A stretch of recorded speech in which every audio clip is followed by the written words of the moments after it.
Hey guys, day 3. I will start with the comment that I thought was the most sort of like it's one of the comments that stuck out the most to me, and it's when Rosa was talking about the possibility of there being like a switch to just sort of turn off all of those, undersea networks and turn off those cables and turn off communication, and how that is just sort of scarily possible. You know what I mean? Like, it sort of supports my opinion from my last video submission that I did, where I'm afraid that if government and politics were to like have any sort of influence over these cables, that, it'd be scary, it'd be mismanaged. Like, having the comfort of them not really being well known is beneficial, I think. But then also, like Sarah said, like, are they really as unknown as we think they are? You know what I mean? Like, it would not be surprising if governments weren't privy as to how to manipulate these networks, and yet they just choose not to. That also would not be very surprising.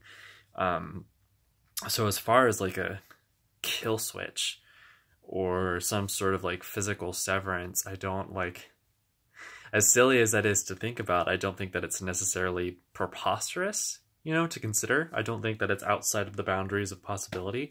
So it's just like, there's so much power in these things that we take for granted. That's scary and exciting all at the same time.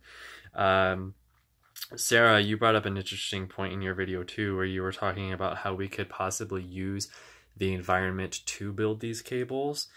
And that, like, I kind of think that that idea is so simple that it would have been done already. You know what I mean? Like, I imagine that getting permits for working on these undersea networks takes so long because there's just so much undersea floor to monitor. I imagine that they attempt to maneuver around like environments where biology is abundant. You know what I mean? Like, I imagine that they try to move and keep away from coral reefs and things like that. So it'd be kind of interesting to see and hear that like an undersea network was being built through like synthetic coral reefs.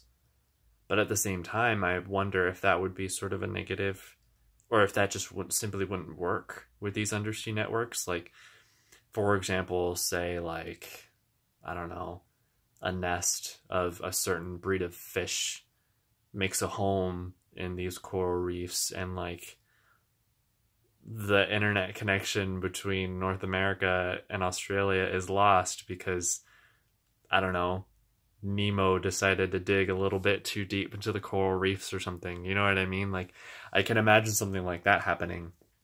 Like maybe a shark ran into a coral reef and disabled the internet of like Japan or something, So I just kind of feel like there's so many factors that go into building these undersea networks, so many things to consider, so many possibilities to keep in mind, that stuff like that, even if it was in the works, it probably isn't in the works now because it takes such a huge amount of time to plan for it and to do it efficiently and to do it in a way that's as fail-safe as possible.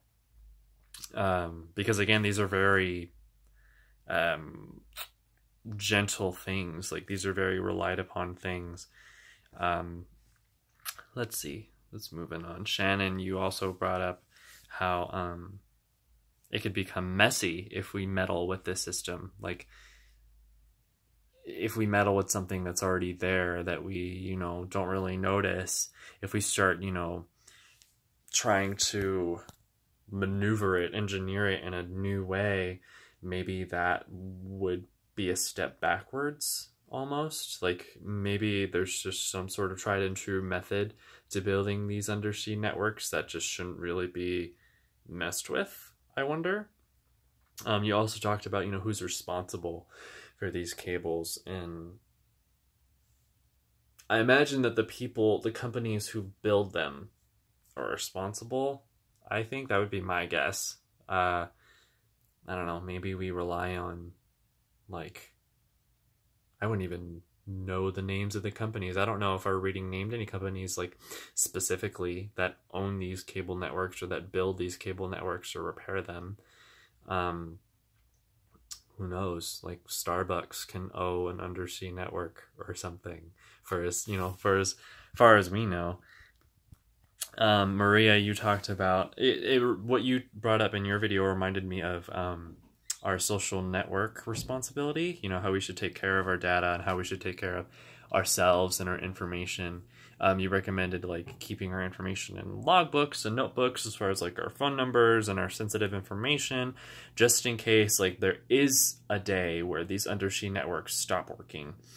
I do, like, for example, if a cable were to be severed and we lose internet connection, I think that would affect a lot more stuff than what we would realize, you know what I mean? I don't know if it would affect mobile networks, but our cell phones might not work any longer, Like, I wonder if that's a possibility.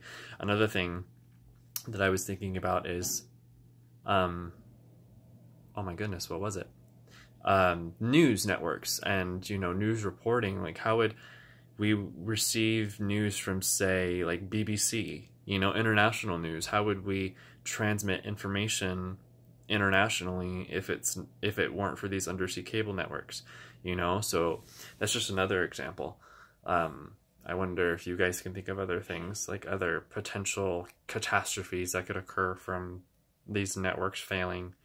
Like, imagine if for some reason, like, something terrifying happens in another country and we don't hear about it because, like, say we have coral reef undersea networks and, like I said, like a fish digs a little bit too deep into, the cable wires and disables internet connection. Like, what happens if something big happens in Australia and we don't hear about it in North America because, Nemo dug too far?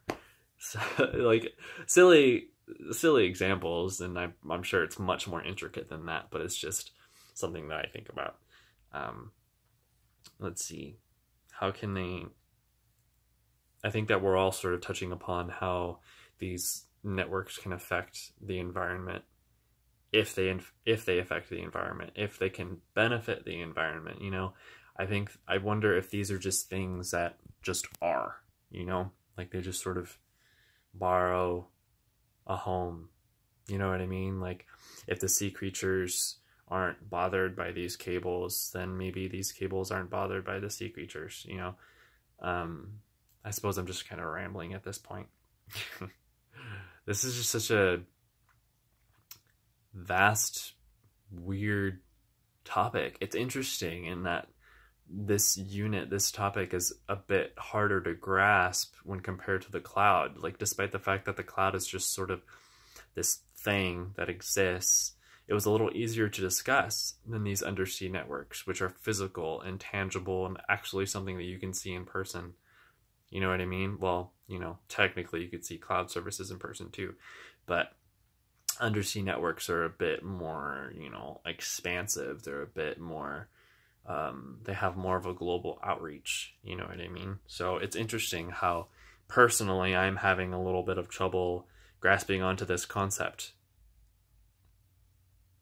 I wonder if that's maybe because I didn't pay attention to the reading as well as I should have, or if it's just because we have, this misinformation like Rosa announced in her presentation. You know what I mean? But anyway, pardon my confusion. I look forward to what you guys say. Tomorrow is Thursday. I am, hoping to get a little bit more clarification from you guys. Thanks again for watching me. I'll see you later. Bye.